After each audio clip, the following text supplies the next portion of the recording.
Part of what I've been very interested in for the last few years is, well, two different things. One is, what is our responsibility as a public university to the people we serve, the students we serve, but the larger community, the state we serve. The other is, given all the gloom and doom you hear about the humanities, what is our future? And how, instead of caving in to narratives of decline, can we make that decision for ourselves?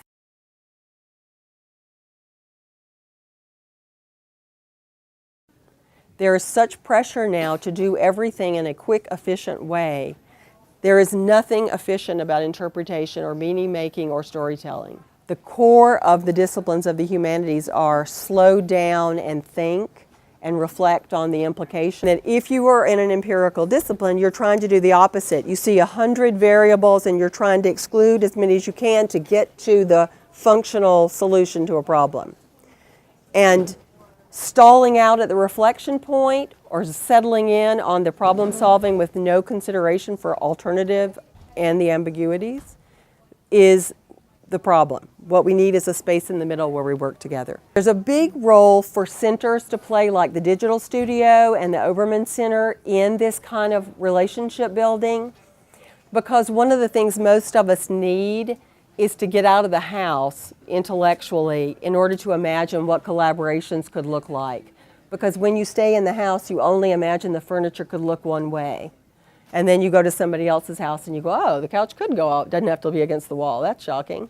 And so I think centers are a place where we can gather people who you think it would be easy to collaborate with people, but it takes several conversations to even figure out what you're assuming about what work is, what literature is, before you can move to the point that you can really have a working relationship. I went to the animal shelter. It was a class on animals, literature, and art.